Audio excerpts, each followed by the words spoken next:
Hi, everybody. We're just popping in before the episode to give you a quick announcement. Um, we're excited to let you all know that we are now part of the Multiverse of Color. It is a new network that has just launched, and I'm so excited. It's going to give us access to more people and content. So, Jonah, how hype are you about this? I am truly so excited. I know it doesn't seem like it in my delivery, but I promise I am. And I'm excited because of the people behind this project. I think it's all a bunch of like-minded people, just like us, a bunch of nerds running the show who Yeah. also love all of this TV film content that we already talk about on our show. And so it's just really excited to be a part of, community now where we can celebrate and share each other's content. And this is a great way to do that. Yes. Yes, and many of you know that I already co-host on, let's see, I've helped out on several different podcasts with the DC TV Podcast Network, and all of this is being folded into that. So we may even have some fun guests from other shows on the network and just continue talking about things. So what does that mean for you all? Absolutely nothing. You're going to still be able to find us on the same feed. You don't have to follow us anywhere else. As long as you're following us where we are now, we will share all the Multiverse of Color content. And you can also check out the website where we may even be contributing some blogs at multiverseofcolor.com. So, in short, we are joining a new network and we're super excited. We're very stoked, and you don't have to do any work at all. I promise. Just keep following us, keep listening, and stay tuned for all the great things that we have planned this year. And in the meantime, be kind. And please rewind. Now listen to this episode. Goodbye. Bye. Wake up to a new morning, pop in a little nostalgia, just be kind and listen to the rewind.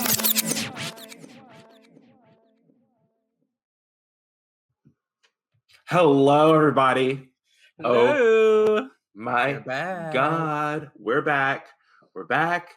And oh my God, baby. Oh my God. Let me introduce myself. This is Keenan. And I am Jonah. We just got back from watching Ant-Man and the Wasp, Quantumania, aka Kang the Conqueror.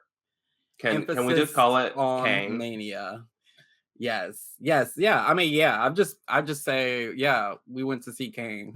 That's really what we truly went to see Kang. Like, I mean, I said from the beginning, I'm a little bit done with superhero content at this time for the most part. And I said the only reason that I agreed to see this film was because of Jonathan Majors as Kang. That was the only reason, and it was so rewarding for that very reason. It was so good.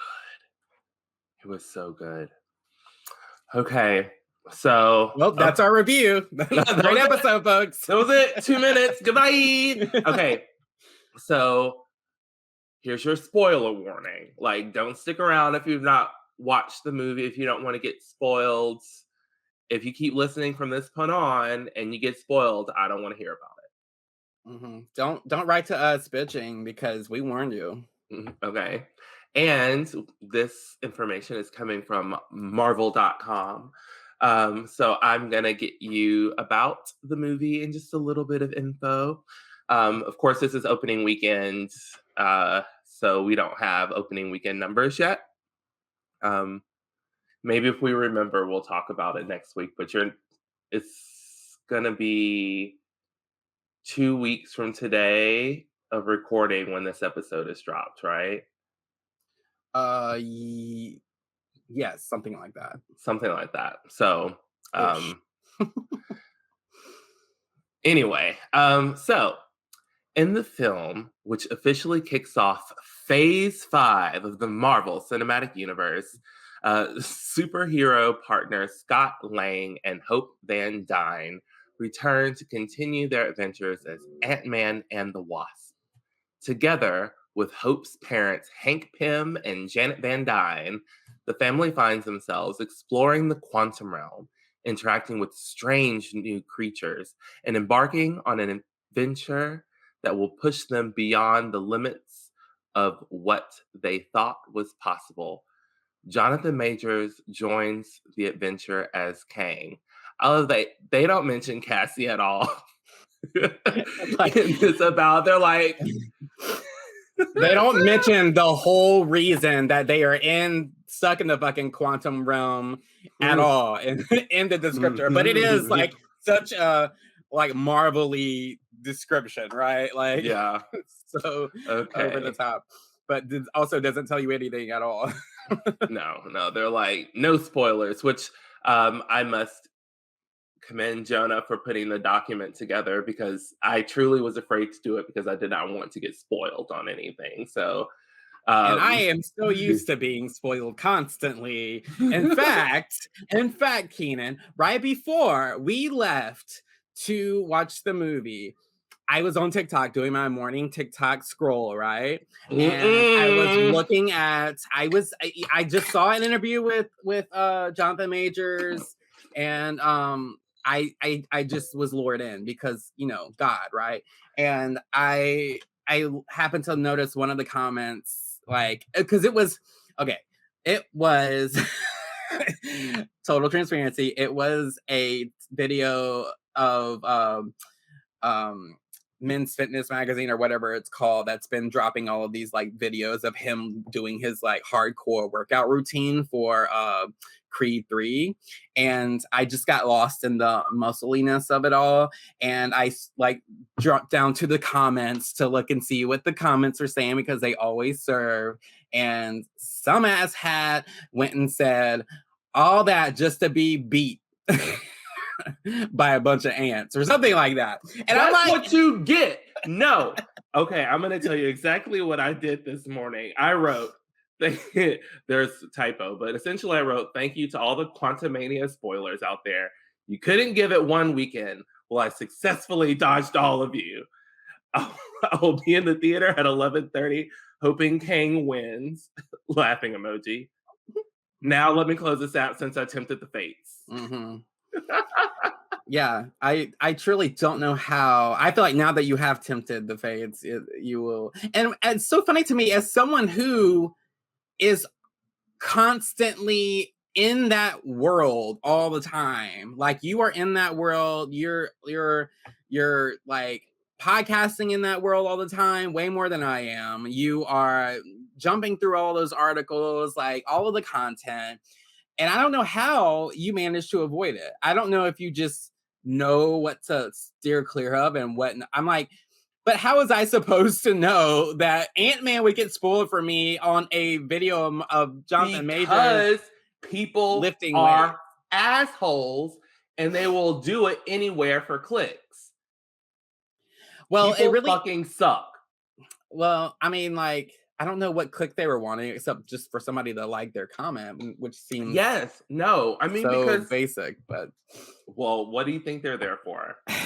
Why do you think they're making a comment in general? Because they're hoping against hope that someone, preferably the person the article is about, is going to see it and like it and think whatever they wrote was so clever that it gets quote tweeted.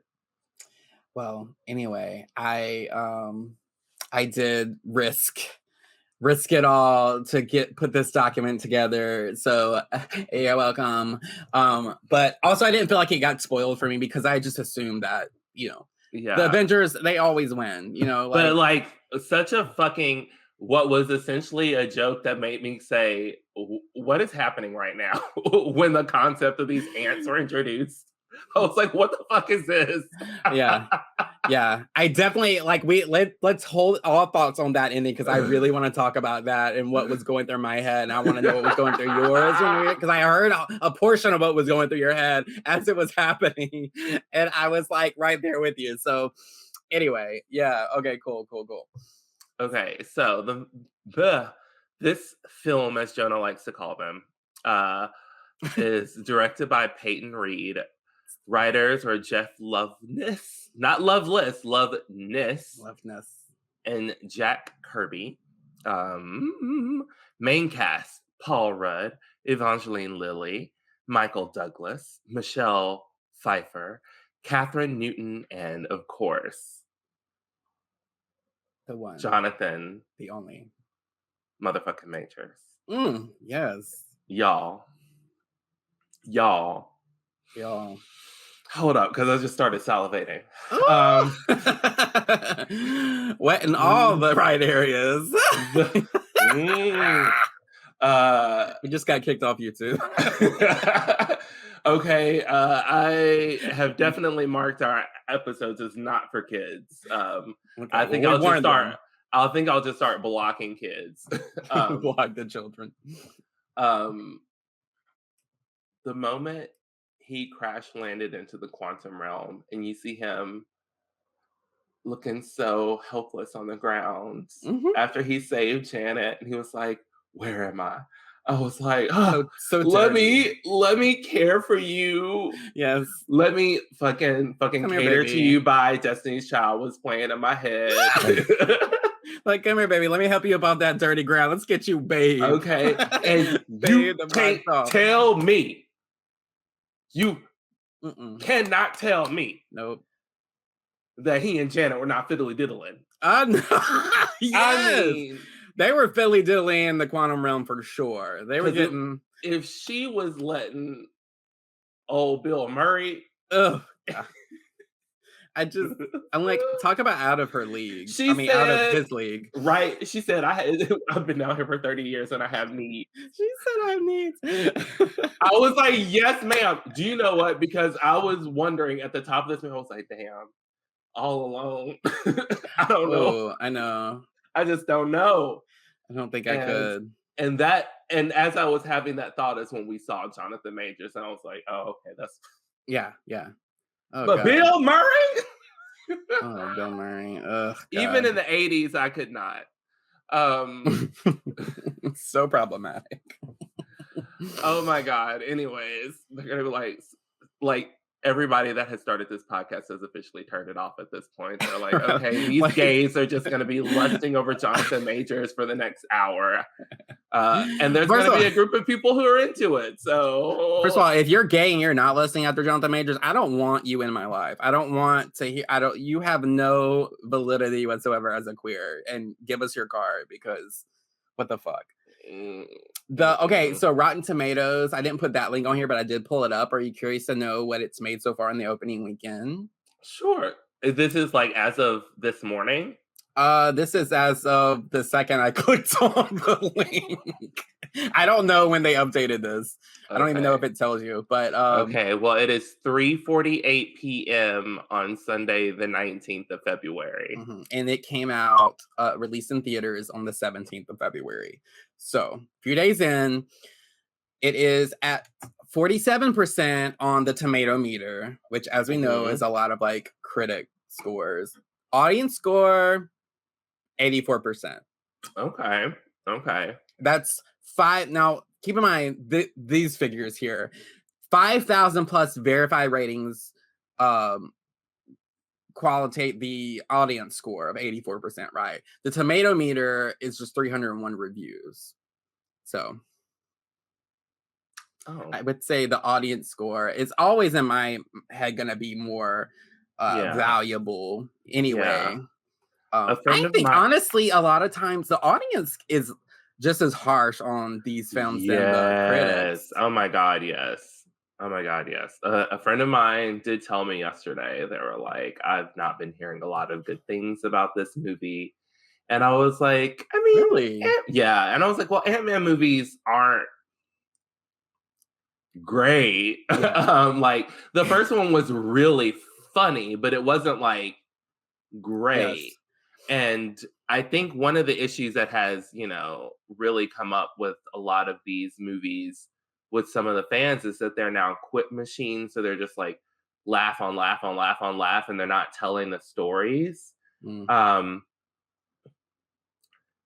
kind of tend to turn my brain off to some extent when I watch these movies. So there are some things that stand out that I'm like, oh, I wish they would have done this. But overall, I had a good time. And I I enjoyed myself in this movie. Well, that's sort of the thing about Ant-Man in general as a superhero, right? In the Avengers, and they poke fun at it. They poke fun at it in this movie about how he's like always being mistaken as another Avenger, like Spider-Man or whatever, and and getting the discounts as Spider-Man or one of the other Avengers, and no one recognizes him or realizes his worth or whatever. And he like it doesn't take itself too seriously, and it's I mean we know Ant-Man's not the best or the coolest or the strongest Avenger, right? Like he has his specialties, but at the end of the day, like you know what you're getting when you're getting an Ant-Man film, and it's going to be like just as many laughs and like lighthearted fun. Yeah. Yeah. You know, than Maybe and anything. maybe because this was set up as the funny movie from the beginning that it won't get that kind of criticism then. You know? Like Do cuz you it mean is like this installment of or just this movie in general. I'm not even in like terms of other Ant-Man movies. I keep saying Ant-Man movies. In terms of other Ant-Man movies, but like just as MCU altogether, I feel like people are just saying like they're funny. Like every movie feels like it has to be funny. Mhm. But will people complain about that because this movie was like set up as the funny movie? Like that was kind of its DNA from the beginning, right? Right. Although with this one, like, yes, Ant-Man's DNA is like the funny Avenger, right? But like with this particular installment of Quantumania, I anticipate it to be more serious and darker. And it did have that, and Kang Yeah. brought that, of course. Um, and I'm interested in knowing what you think about this because I did see where somebody was describing Kang as Phase Four's Thanos, and I was like, "Is that I?" I don't know if he was giving me Thanos in this film. You know what I mean? Unless we just haven't seen. Again, I'm sure we haven't seen everything of that he's capable of at this point. Mhm. But he is frightening. But I wonder if they meant in terms of like the big bad of the phase. I wonder. I don't know if they mean that or like his power or what, but I did feel like what I read, it was like he's uber powerful, Yeah. and so Yeah. maybe in terms of that as well, and him being hard to stop. He didn't feel particularly hard to stop in this film, despite all that they threw Yeah. up against him. But Yeah. Yeah. I think maybe his power set may have been like nerfed with him being in the quantum realm in general. Like he wasn't as powerful as he would be if you were facing, yeah, like that's fair. I think and that's out in the a good point. world. Um, Especially for the longest time, he didn't even have the core. Like his power, it seems like he got a lot stronger when he had access to that core. Um, when he was like, Yeah. that was a special treat for the people watching on YouTube. Yeah, and we're not going to describe it to all of you people listening on audio only because it's just for the Yes, viewers. yes. No, we love you, audio listeners. You were our first. However, you're listening to us, we commend you. Want Yeah. little treats and delights for everyone. We value you all. Yes. Okay, so Jonah, how do you want to break this down? Like, do we want to kind of talk about the movie in general? Are there certain things that you're like, what was going on here? I don't. I guess we could just talk about. I mean, just as maybe we could break down the synopsis a little bit more than what Marvel gives us because Okay. I do want to talk about how they end up getting into the quantum realm and how we feel about that because it is rather annoying. Yeah. Well, I think what we can do, y'all, we're doing it live on the podcast. We probably should have talked about this earlier because the characters were pretty much lumped together. Do you want to talk about oh my gosh, Scott and Cassie's story, and then we'll do like the Pim Van Dyne's story since they were pretty much together. Yeah, Okay. that sounds good. Okay. So we're gonna skip a little bit. Of course, everyone's seen the commercials, like the previews with the top of the movie where he's like walking around. The old guy's like, "Thanks, Spider-Man." Mhm.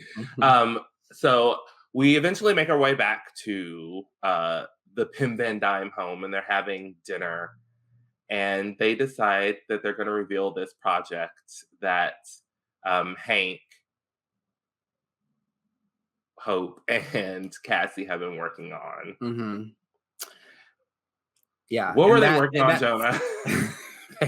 they were working on a little doohickey that could that could open a portal into the quantum realm. They sent down a signal. Oh yeah, it was a signal. So because they wanted to map the quantum realm, they were like, Mhm. okay, Janet, we know you don't want us going there, Yeah, so and we're they didn't gonna want send to down a ask. signal. They didn't want to ask her about, the quantum realm anymore because they kept trying to ask her about it and she didn't want to talk about it. It's like, okay, clearly Janet has PTSD from the quantum realm. Stop trying to make her talk about it. Let her just live and heal from this. Which, Yeah. oh, I will Or say, maybe, therapy. yeah, well, I will say I've been frustrated up until this point with very little we've gotten from Janet's story and Michelle Pfeiffer. Like they have so incredibly underutilized Michelle Pfeiffer as a talent Yeah. in this film series, and I understand why maybe they weren't able to give her more story because they packed so much into the past few films and trying to tie it in with the original Avengers story and then the end game and all that kind of stuff. So I get it, but I'm so glad that we got so much more from her Yeah. because this was like Yeah. Janet's film, I Yeah. felt. No. At some point I leaned over to Jonah and I said, "Oh, Janet, oh, she's gonna get to act in this movie." Yeah, and what did I say? It's about time. About time. Yeah, I Uh, was I was so glad to see. Oh, Michelle Pfeiffer is just a class act. She's just so good on screen in any capacity. Just like any role, give it and I mean, yes. Michael Douglas and Michelle Pfeiffer, that duo, like Hollywood legends. I mean, to just be able to, and I actually saw a video of earlier, another TikTok video. I think I spent more time on that than I should admit. But like I was watching this interview with Paul Rudd, and he was talking about one of his favorite, like most fun scenes to shoot from the Avengers movies was in the end of Endgame when Tony Stark at Tony Stark's funeral, and they're all of the characters are standing there, and they're saying goodbye at the memorial or whatever, and everybody's in their little clusters or whatever, and then you have you have the Ant-Man like characters there, and Paul was talking about how it was really cool how everybody you can hear everybody talking about, oh look, there's so and so, there's um Chadwick Boseman from Black Panther, or there's all these other characters, and then everybody was really like, look, there's Michael Douglas and Michelle Pfeiffer, and I'm picturing these big Hollywood stars being like fangirling about Michael Douglas and Michelle Pfeiffer. I'm like, as you should, because they're bomb, like they're classic. So I'm glad that I love their chemistry in this, and I love that we got to see Michelle Pfeiffer kick ass again on screen. We haven't seen Yes. like that kind of acting from her in a long time. Maybe since Catwoman, huh? Probably. Oh, Michelle, she was amazing in this movie. She was giving it to us. I was like, yes, Janet, yes. So when they tell Janet what they're doing, she's like, shut She it down. loses it. Yeah. She was like, turn it off. And of course, instead of them going, oh shit, let's turn it off, they were like, why? Hmm. If Looking at her someone, so judgmentally. They were looking at her like, you're being a weirdo. And I'm like, you have the authority on the quantum realm right here in front of you. The person who's lived and who's gotten lost in it, trapped in it for 30 years, and who's returned. Like, listen to her. yeah, she says, shut it the fuck down. Shut it the fuck down.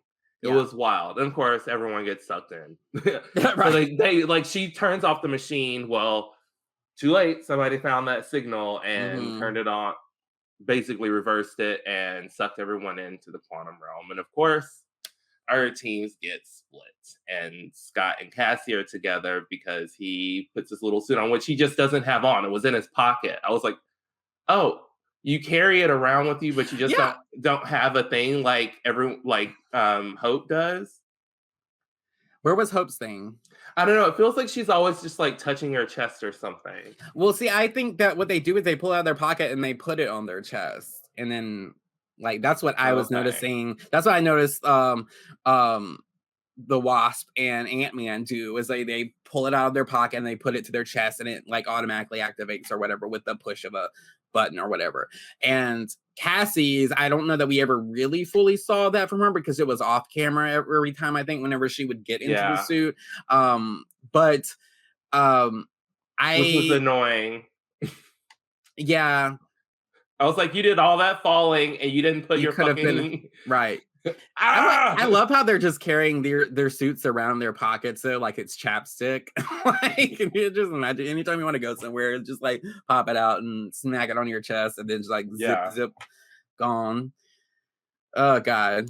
I also love like the whole the whole like there's a scene later on, all right, whenever Cassie's breaking, I'm jumping ahead, but Cassie's breaking out one of the their allies that they had met in the quantum realm, a refugee.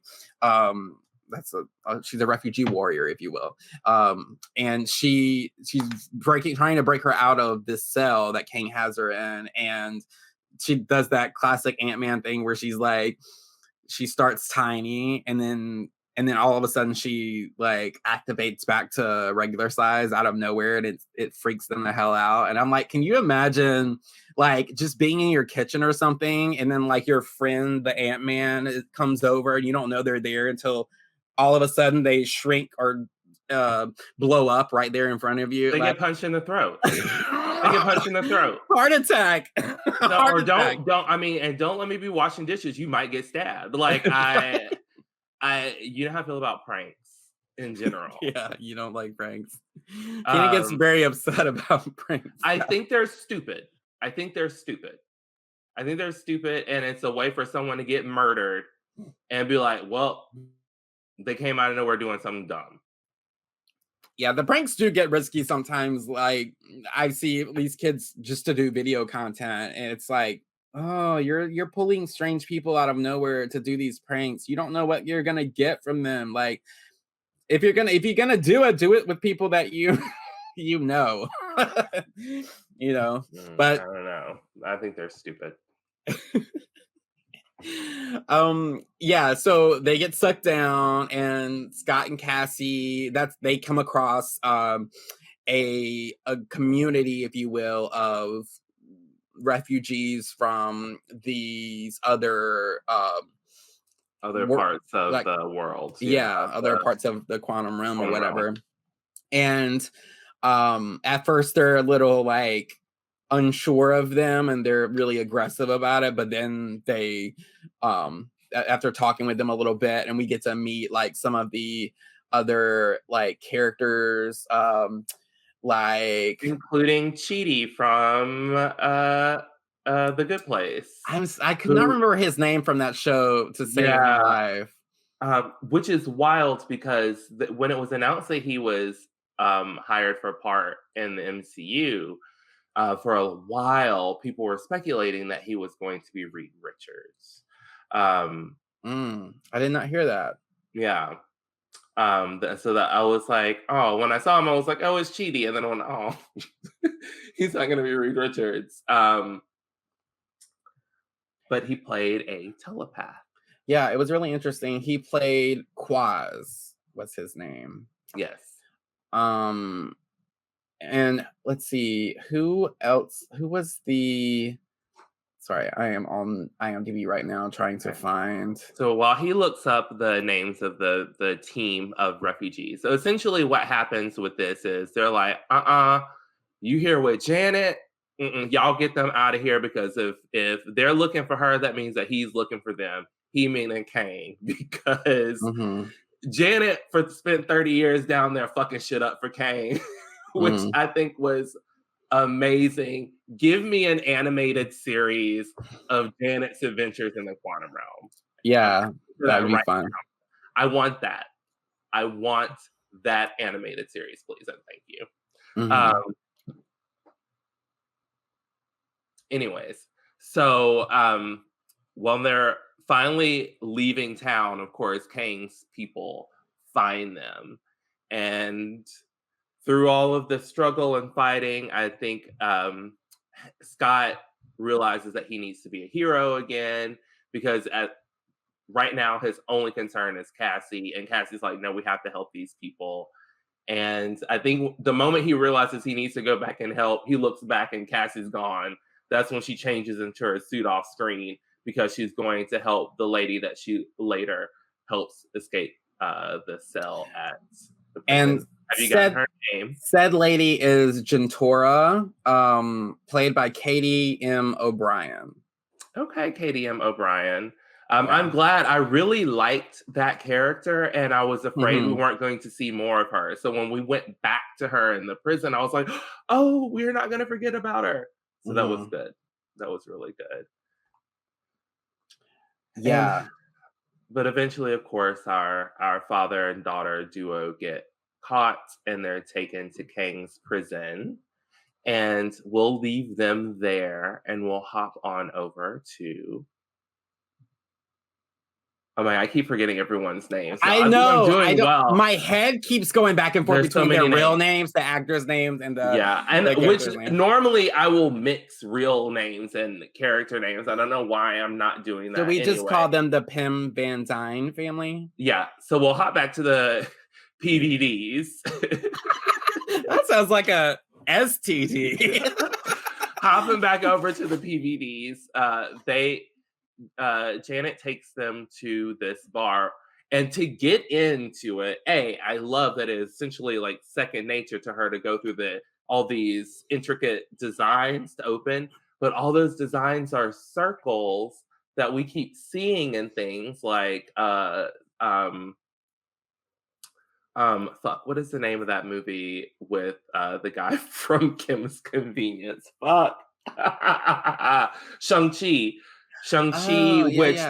they were trying to say a lot of like Shang-Chi's like rings are very similar to things that we would see in like the quantum realm. So it's like, Oh. oh, what's going on here?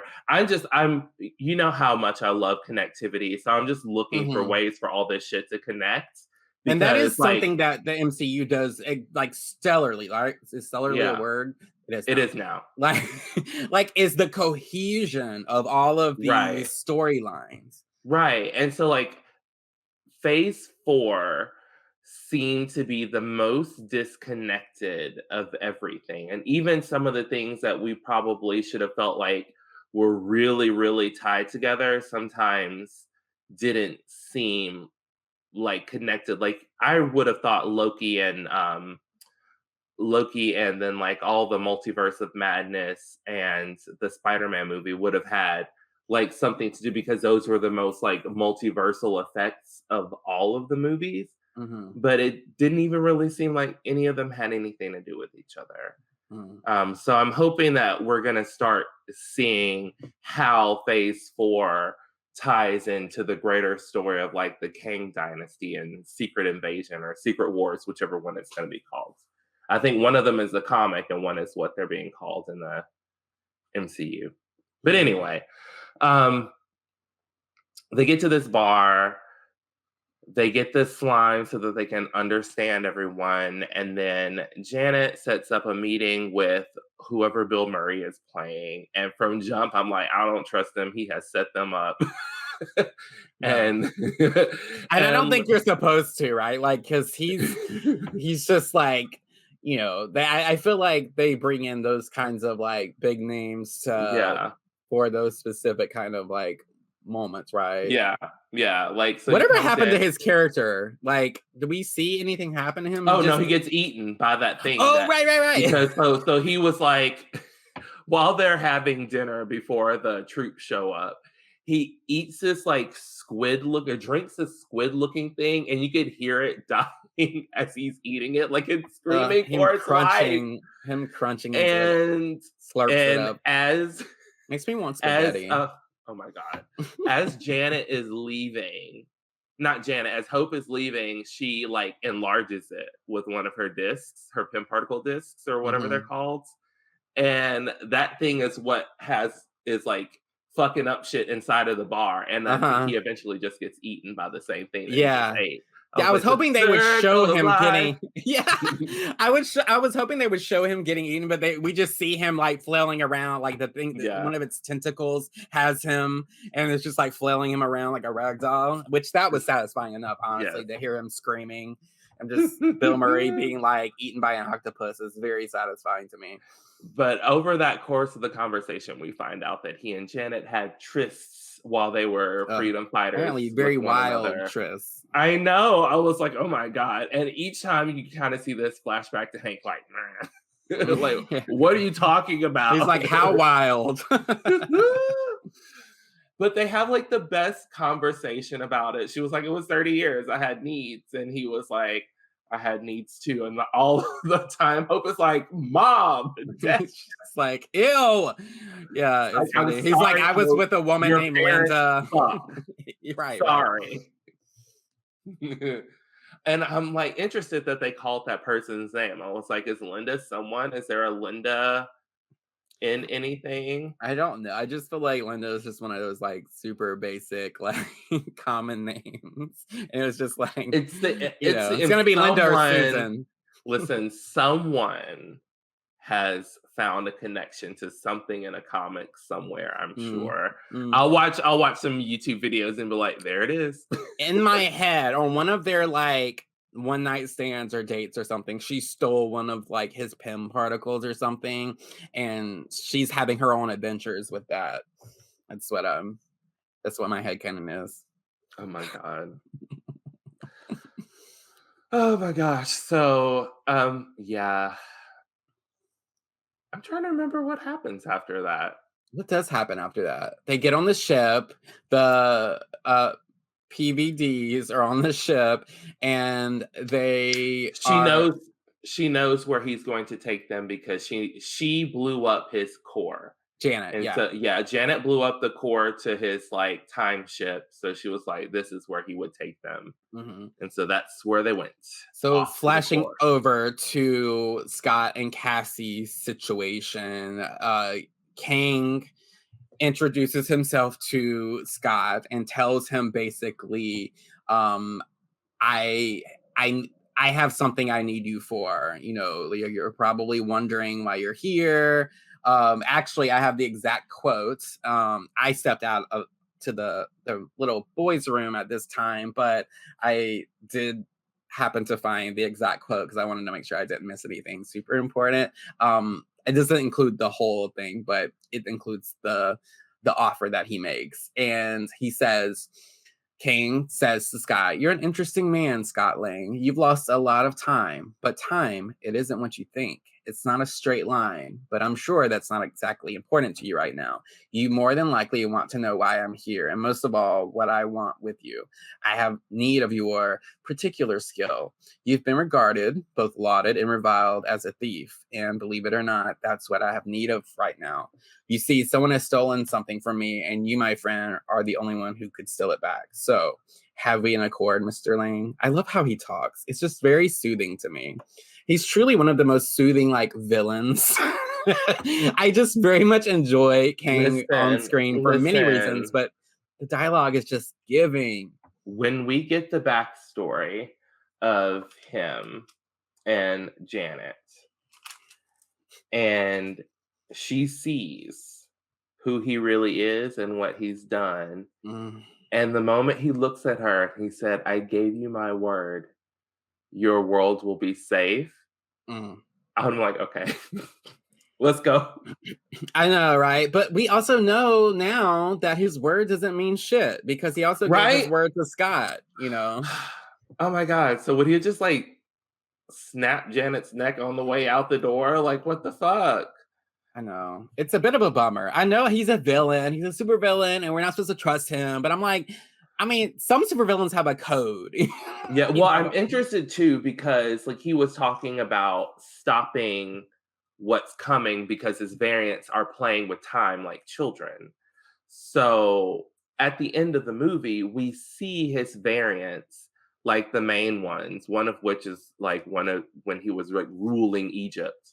Um, but we see them call what is called the Council of Kangs in the comics.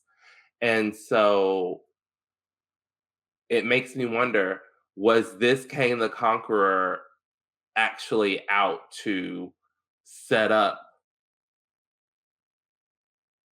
a version of the sacred timeline that doesn't still preventing the multiversal war, but just a different sacred timeline than the one that He Who Remains created? I don't know. I truly have yet to fully understand the purpose of Kang. Like why Kang is Kang, like why he's so important to this story and the timeline, like why this guy? So Like Kang is okay. Let me because I've seen a. Okay, give me a second. Kang is a descendant of Reed Richards. That's like 3,000 years in the future. He is super fucking smart and learns how to communicate with the other universes, the like the rest of the multiverse. So he seeks out other Kang variants or versions of himself over time to and created this whole council. But basically he was just trying to go back in time to learn everything, but every time he goes back in time in this world, you create a branch timeline. So mhm, eventually you just get like an infinite number of Kangs.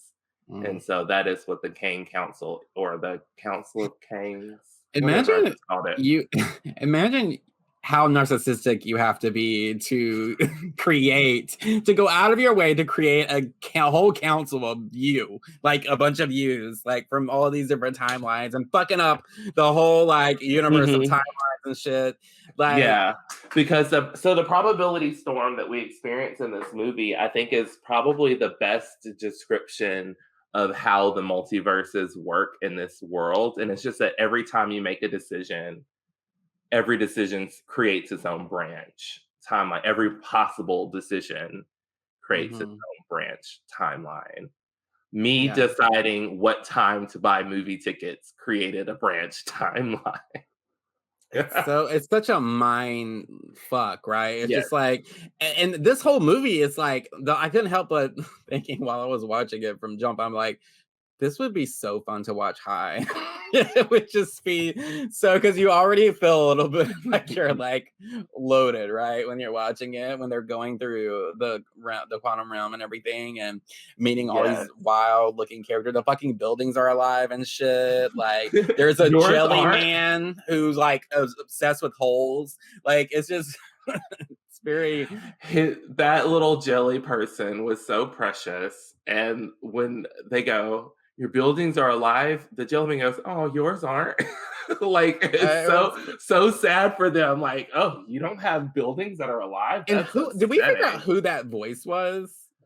No. I I was like trying or like did we figure out like who the character's name is, I guess, and then I could just maybe look and see who the actor was voicing them because I can't remember them ever really saying his name or I couldn't hear. There was Veb, but I think I'm that gonna was it. I think that was Veb. was it Veb? Okay, he's played by David Das Malchian. I'm so sorry I fucked up that name, but he looks like the actor who starred in he's that guy from he plays a villain in a lot of the things that he does. He was Polka Dot Man in the Suicide Squad. Oh yeah, Polka Dot Man. Oh, I loved Um Polka Dot Man. he was um he was in a few Batman animated voicing Penguin and then Calendar Man. He was in the Flash TV series. Um, He was also, I want to say, he was also in way back when a stranger calls. You remember that horror movie that came out in like 2006? It was a remake. I want to say he was the killer in that. That's what I remember him from. He was very creepy. But yeah, Polka Dot Man. That was fun. Yeah. Oh, that's wild. Okay, well, fun. David, how do you pronounce your last name? Let's just call him David D. David. You're a great Veb. Veb was very fun. Yeah. Yeah. I love the scene where he gets shot up with all the holes, and you just think it's over for him, but then he's I know, it's so sad. I had a moment. He was like, I have holes, and he was like, I have holes, and fully like Kirby'd all of those people, and just he just sucked them all up. That was another face for the YouTube viewers. Yeah. Oh God. It was wild. I almost made a really inappropriate joke at that scene. I was like, there's children sitting not too far down from me. I know, and whoever that like parent was very chummy. Like he kept talking, and then when you went to the bathroom, he continued talking. Really? Yes, and I was like, yeah. You were like, I bet you were like, oh, sorry, I'm not that guy. My friend was, but I'm not. So please stop. Like, I only make funny comments to my friends. Right. You don't get my funny comments. Well, I even thought, because he was very chummy at first, and like it was funny because we were both into the same trailer, so it was like y'all were instant BFFs over that Indiana Jones trailer. With the Indiana Jones, look, I was so thrilled, because I know you're not going to get stoked about an Indiana Jones movie or whatever like that, and I don't know a whole lot of people that would, but as you can see, I literally have Raiders of the Lost Ark movie poster on my wall here, and there's a reason for that. It's one of my first loves of film, right? And so when that came on for the new Indiana Jones movie, we're just geeking and fangirling out over it, and we're also joking about how old and tired Harrison Ford is, but he decided to take that check. No, because that dude said he looks tired, and I almost pissed myself. It was very funny. Yeah. So that's funny that he kept trying to like chat or whatever, because there was a point where even I was like, okay, is he gonna do this the whole film? Because I didn't mean to be that nice at first. You established that friendship, and he was following through the entire movie. Oh no.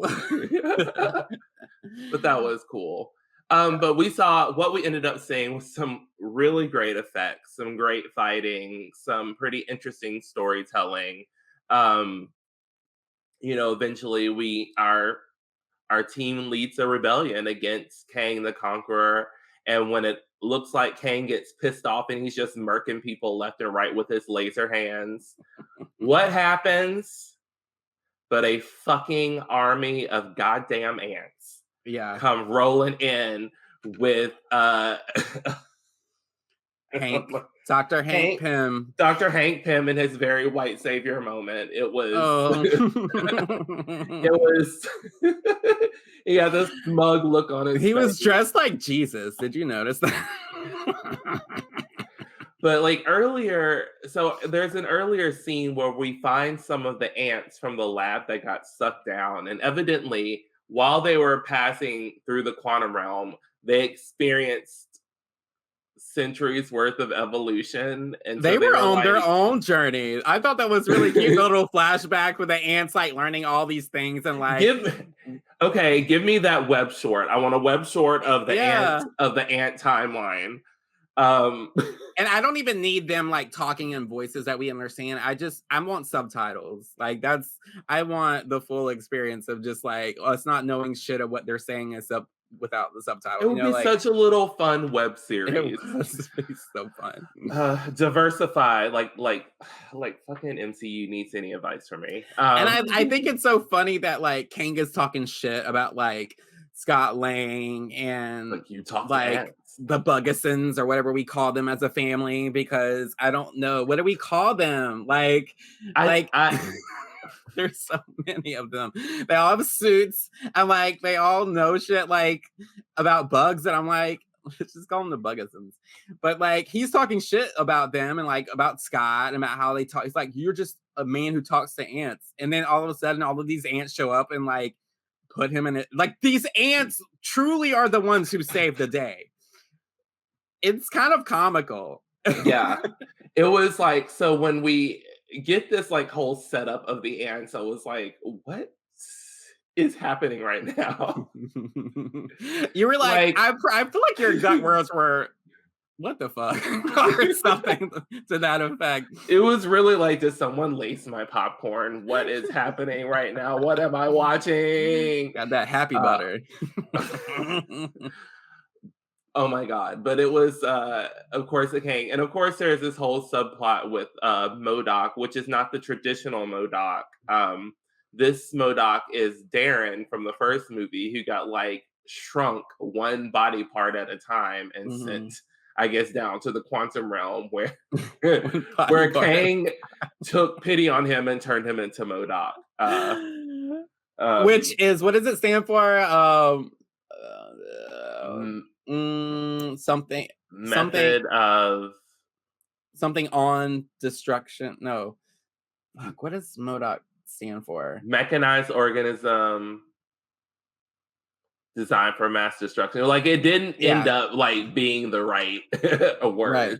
I truly that whole bit, like with his character and the whole like his whole little redemption arc and everything, that was my favorite part of this movie, I think. Like I very much enjoyed Corey Stoll was the actor, because we see him as like, what was it, Bumblebee or what was that, like Scorpion? Was it the Hornet? Yeah, maybe a Hornet, like from the I don't remember what he was supposed to be.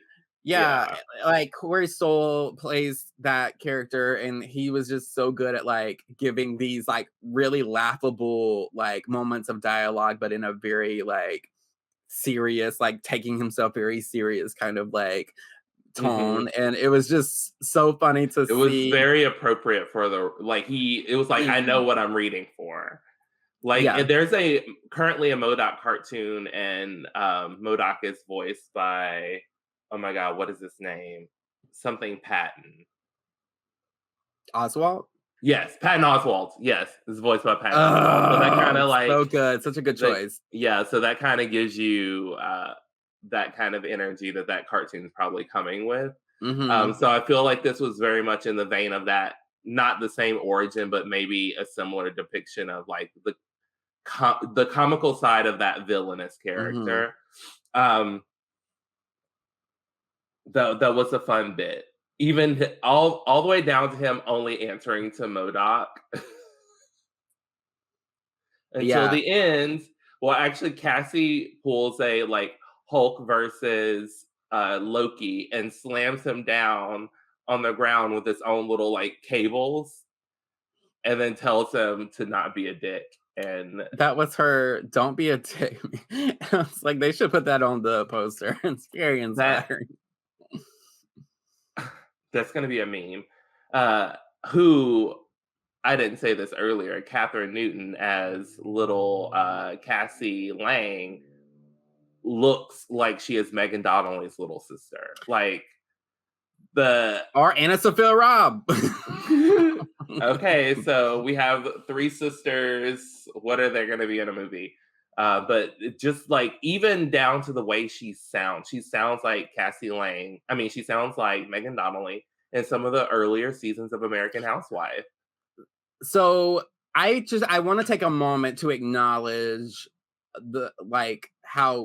what I think is like, I think she's a great actress, Catherine Newton, and I've seen her in other things. I watched her in this movie called Freaky, and it's the same creators of like I think it's the Bloom, Jason Bloom, and Blumhouse or whatever. But like they also did Happy Death Day 1 and 2, and she played opposite of Vince Vaughn, and she switches bodies with the serial killer. Vince Vaughn is the serial killer. It is truly so much fun, and she's very good in it, honestly. Okay. Well, that's good. That's good. But Yeah. I liked her in this, and I'm like, okay, I could really see her as an Avenger because she's very much her Can you character is very see much take her charge. right next to Kate Bishop? I was Wait, just thinking that. Yes. like, oh my God, her and Kate Bishop talking shit. I'm here for it. Mm-hmm. Here Yeah. for it. Yeah, because they both have a very strong sense of right and wrong, and like fuck what people think, or fuck what because like Scott, he was like, this isn't our fight, we don't need to be doing it. And she's like, if just because it's not happening to you doesn't mean it's not happening. Right. And, And like, I mean, okay, Gen Z said, putting daddy in his place. Well, and we set up very early in the movie that so Cassie got arrested because she was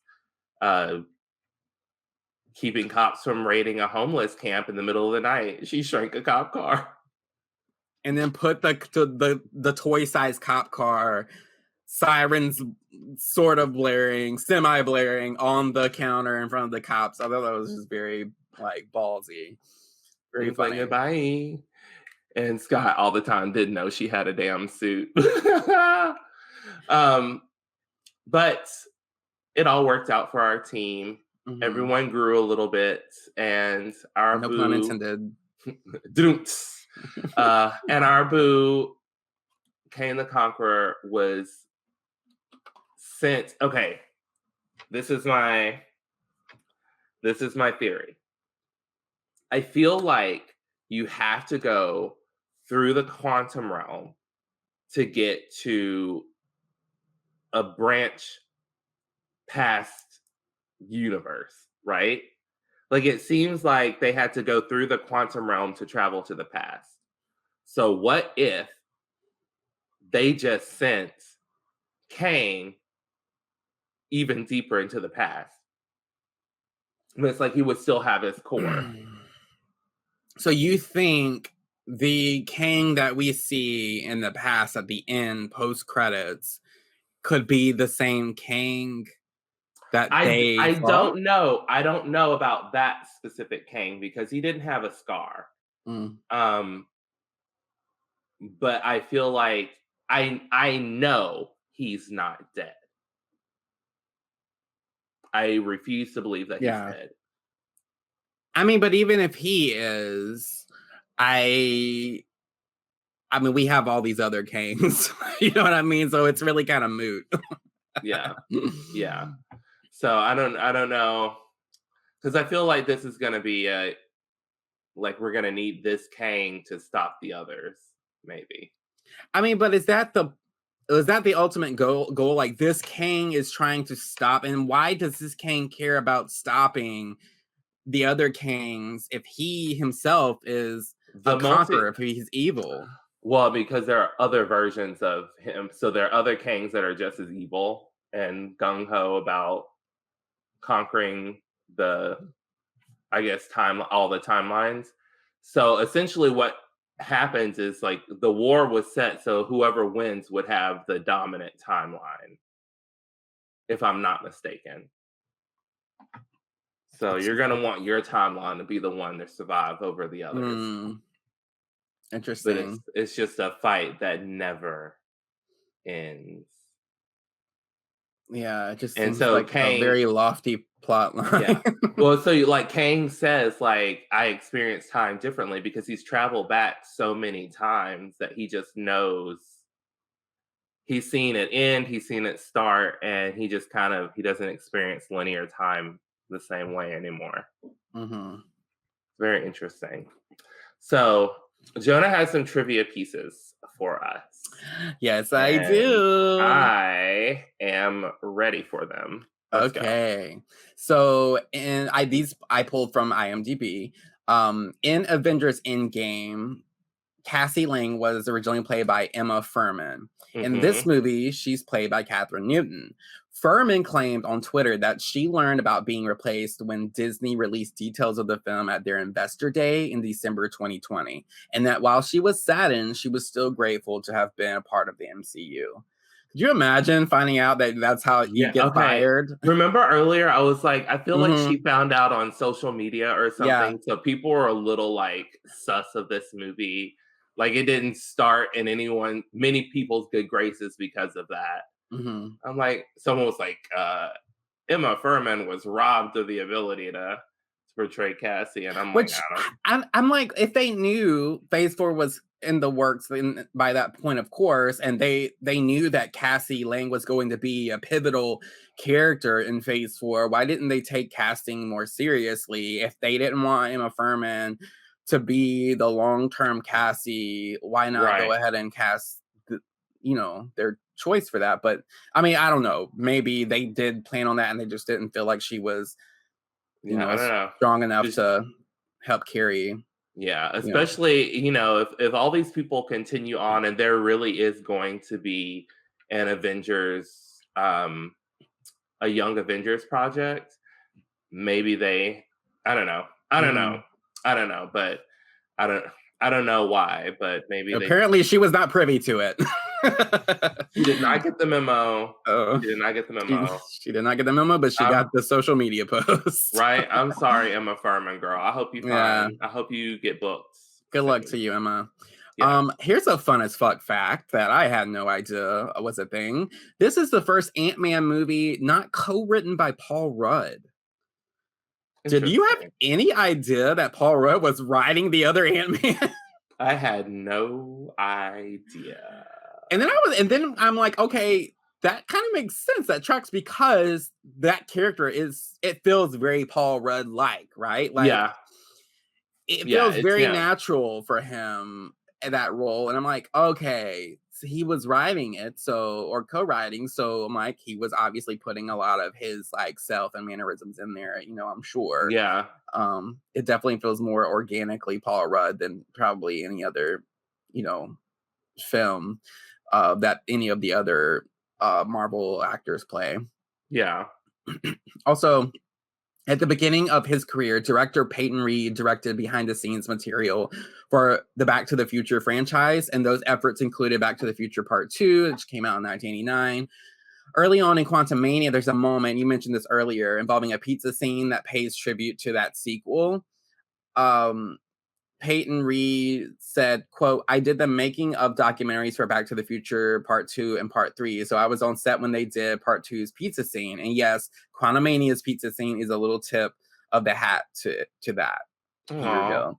So I thought that was really cute. I did feel like they made a certain point to show us the way they did the pizza, because they do a little drop of whatever and it like blows the pizza. But I'm like, why was that pizza so small from the beginning anyway? Like, how'd they make that so small? I'm like, where did you find those like enough ingredients? Where I feel like buying things to make that small pizza, you'd still end up wasting things, right? Or you could just make a whole bunch of them and save more. Or you could just make one regular size pizza. Because honestly, that was what, 5 adults?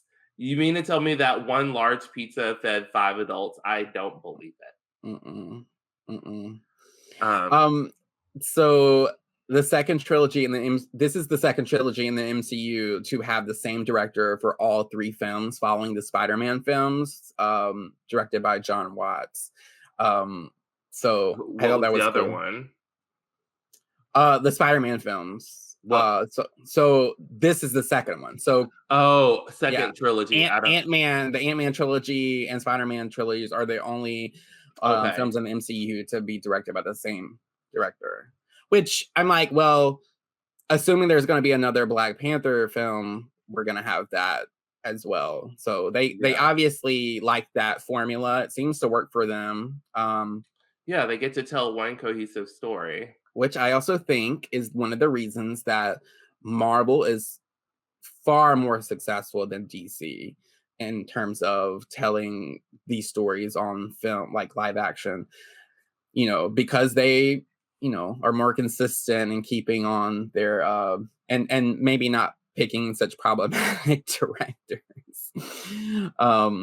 But anyway, that's another podcast. Also, I thought this was fun. MODOK's helmet visually evokes his comic book appearance, primarily with its wide, toothy sneer and glowing eyes of doom. And on that note, actually, I went ahead and looked it up because we were talking a little bit about how that character was portrayed. Bonus trivia for that is, according to screenwriter Jeff Loveness, the MCU incarnation of MODOK was influenced by Kevin Kline's portrayal of Otto from A Fish Called Wanda and Frank Grimes from the classic The Simpsons episode Homer's Enemy. So I was like, I love how they're just borrowing from other characters. I'm not familiar with either of those characters. Like, you watched The Simpsons, right? Or Yeah, but I don't remember that. There's been like 8,000 episodes of The Simpsons. it's And so many. I'm like, I don't episodes. know if that's one that like stands out. There's some, clearly there's some Simpsons episodes that stand the test of time, and there are many that just fade into obscurity that you Yeah. don't remember until you're halfway through watching that episode. You're like, oh yeah, I remember this. Right. Also, Marvel Studios president Kevin Feige has called the film, quote, a direct line into Phase 5 and will lead directly into Avengers: The Kang Dynasty. While Peyton Reed said the movie will have a, quote, profound impact on the MCU. Also, notice that one of those Kangs was a Skrull in that scene, and I think those are the shapeshifters that are behind all the Secret Wars stuff. A Skrull? Mm-hmm. Like the paper? No, Skrull. Skrull. It's an alien race in the Marvel comics. Oh, okay, interesting. Yeah, those are the green ones with the ears. I want to say in Captain Marvel. Okay. Well, overall, I very much enjoyed Jonathan Majors. We got a lot of him in this. We got some muscle in the fight scene. Love that. I love all the like facial expressions he was making when he was kicking Scott Lang's ass. There's like one scene where, and I know you'll know what I'm talking about. There's one scene when Scott like gives it his best shot, right, and punches Kang, and he just looks at him like, really? It was so good. Everything was so good. And so many people were like, oh, he's going to kill Scott. No.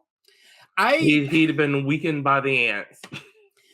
Right. I for a split second I was like, are they gonna kill off? And I'm like, no, I don't think they'll kill him off, but I think maybe worst case scenario, he's stuck in the quantum realm. And he did technically get stuck in the quantum realm. He destroyed the thingamabob to trap him there so he could not escape through the portal that the rest of the Buggasons escaped into, and he was stuck down there with the Wasp because she came back for him. I thought that was a really cool moment when she showed up and kicked Kang's ass a little bit, and then she shot him. She shot him. She got a couple of hits in, but she shot him, and she didn't. The ants tenderized him for her. So, but like, and then like, let's talk about how quickly they got the new portal up so that they could. After the lab had been completely destroyed, like everything was sucked into the quantum realm, and somehow, like that device, I guess because that's what everything was sucked into, it still was up. But where did all the other tech come from that she hooked it up to like get everything going? I'm sure it's probably because the time difference, right? Like time there is so different from time on Earth, and so maybe that's why. Because maybe they were on. It seemed to us like they were only there for like moments, maybe like an hour, or even if that, maybe not even an hour, like half an hour or whatever. But maybe on Earth they were gone for weeks or months. Yeah. Or I don't know if they've established that, like how time, like the difference in time between. Well, they sort of mention it with the ants, though, right? Like, I thought that was specific to the ants. I don't know. Like, because Scott said, like, we don't know how time. You're like, how time is passing here versus there. Like, what about your mom?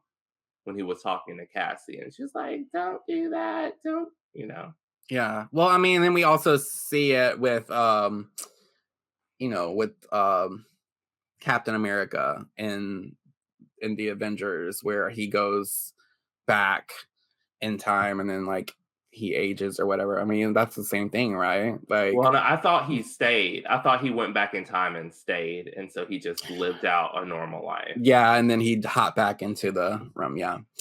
Yeah, I guess that's fair. Yeah, I don't. Oh, So I don't really know shit.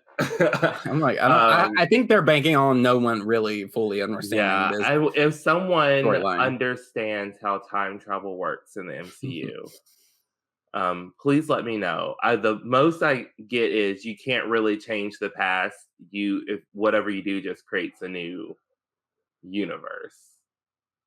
I get that, and I think you have to go through the quantum realm to get to whatever that past branch of reality is.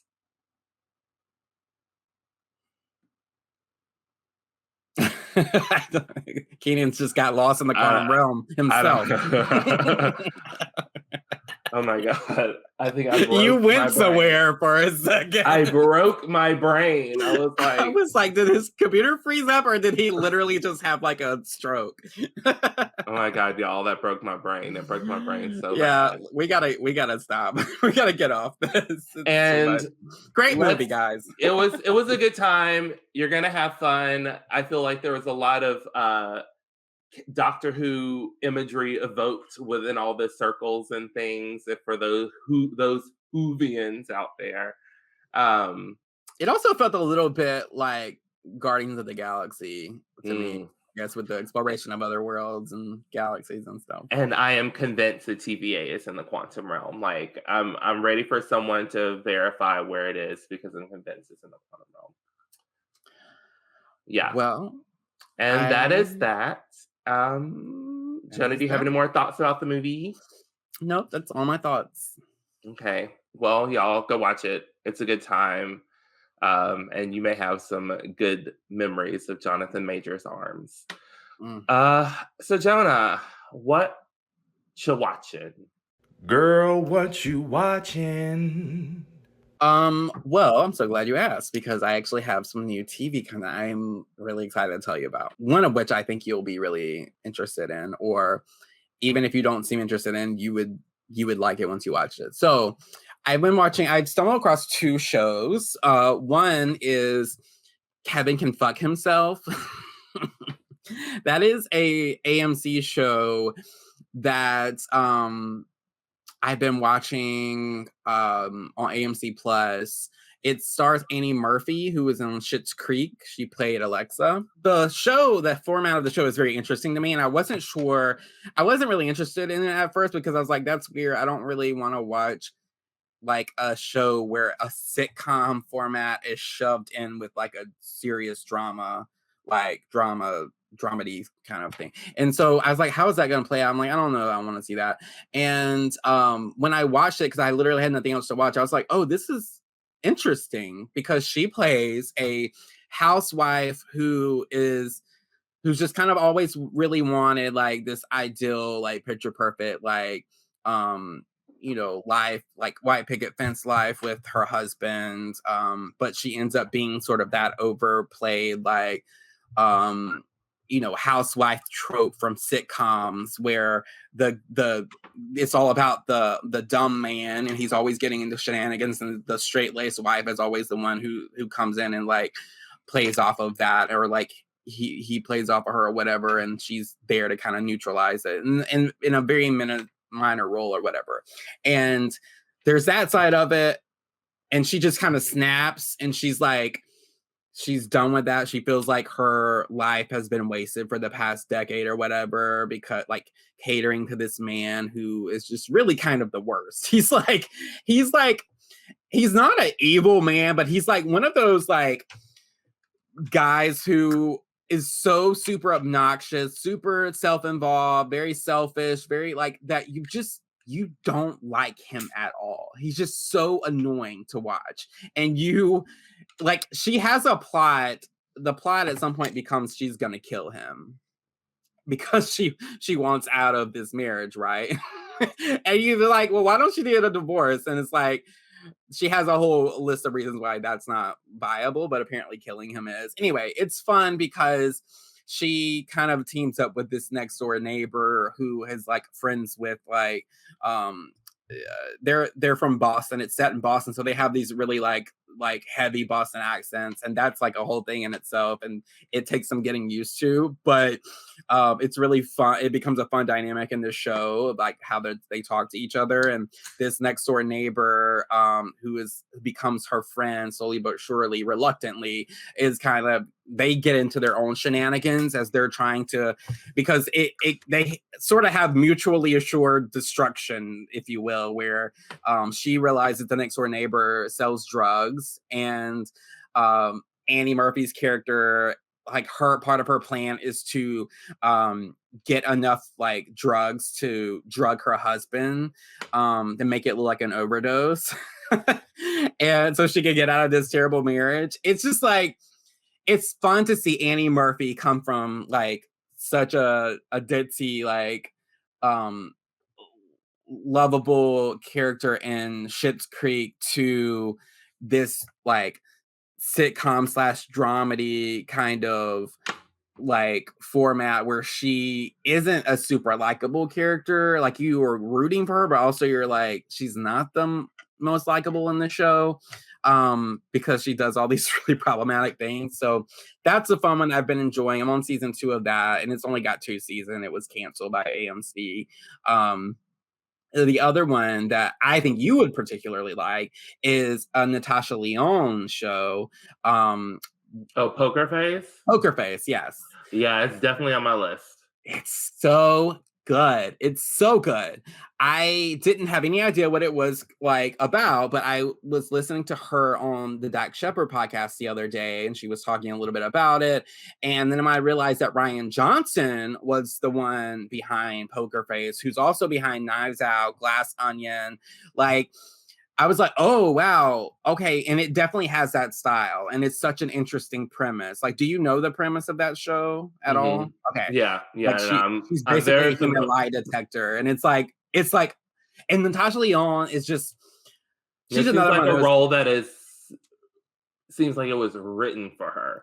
I think it was. And I think it was. I love Natasha Lyonne. I've always loved Natasha Lyonne. And so I'm here for like all of her endeavors. I've been in a very like mood recently, so I haven't started it, but it's been very high on my must watch list. I would strongly encourage you to, because it gives you a little bit of everything. Like, it's not one of the shows you have to mentally prepare for or whatever, but it does have some. I mean, it's like a who, not really a who done it kind of murder mystery, but it's like, you know, they show you who the murderer is at the top, and then you just watch her put together all these pieces.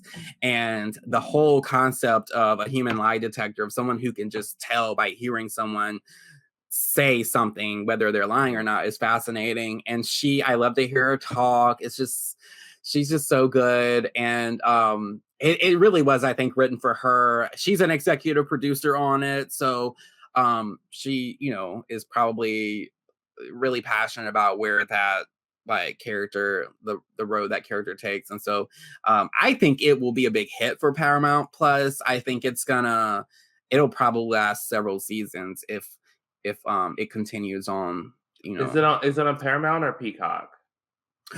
It's on Peacock, sorry. Okay, because I was like, no, because Paramount, I need to cancel.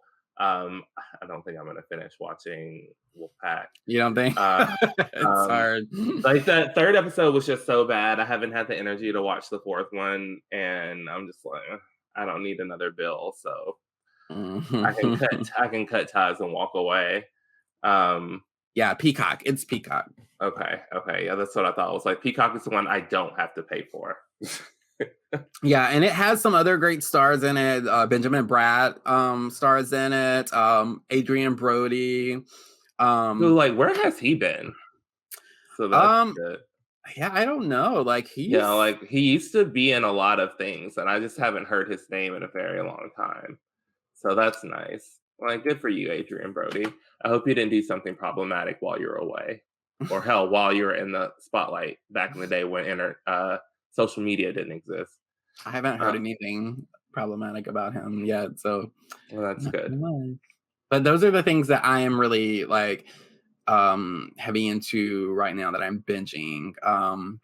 How about you, Keenan? What are you watching? Nothing really. I'm finishing my Charmed rewatch. I'm almost through season 8, and I did watch maybe 2 more episodes of Teen Wolf, and I was like, oh, 2 more episodes, I would have gotten the gist of everything that went on in that movie. I was like 2 episodes away from the new, like they just finished explaining what the new Kitsune was, and it was revealed that like Styles had the demon in him or whatever, because he like took out those things in the hospital, and I was like, which when he realized it was his own handwriting, I was like, oh, there's something going on with Styles. So that's it. That's all I got to report. Nothing fabulous. But you know it is fabulous that you can stream us on Anchor FM, Apple Podcasts, Breaker, Castbox, Google Podcasts, Overcast, Pocket Cast, Radio Public, Spotify, and Stitcher. And on all of those things, specifically on Apple Podcasts, and I guess you can specifically on Spotify too, rate and review. And remember to subscribe and share it with people. Please share us with people. Yeah, spread the word. Spread the link. Share the link with people. And where can they find those links, Jonah? You can find those links on our social platforms, such as Facebook at The Rewind Podcast 1, or just searching The Rewind Podcasts. Twitter at The Rewind_pod. Instagram at The Rewind Podcast, or TikTok at The Rewind Podcast as well. Yes. You can also email us longer listener feedback at therewindpodcast1@gmail.com.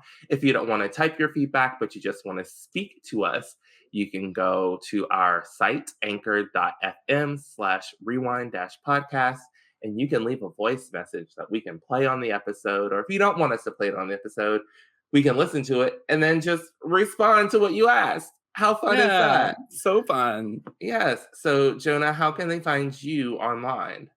Look me up on Twitter at Quirky Writer Guy, or on TikTok at The Cult Pop or Breaking Down Joe. You can also find me on Instagram at JS Taylor Writes. Fabulous. You can find me on Twitter, Instagram, TikTok, and Facebook at Keeks on Camera. On Instagram, the O and on is a 0. Other than that, everything else is Keeks on Camera. You can find me, follow me, watch reels, and I'll share links to other podcast episodes that I'm on. I was just on the Flash podcast the other day. I didn't really have a lot to say, but there were a lot of cute things that happened on that episode, on a very mid episode. But you can go there and listen to it. And you know what else you can do? You can be kind. And please rewind. Goodbye. Bye. Wake up to a new morning, pop in a little nostalgia, just be kind and listen to the rewind.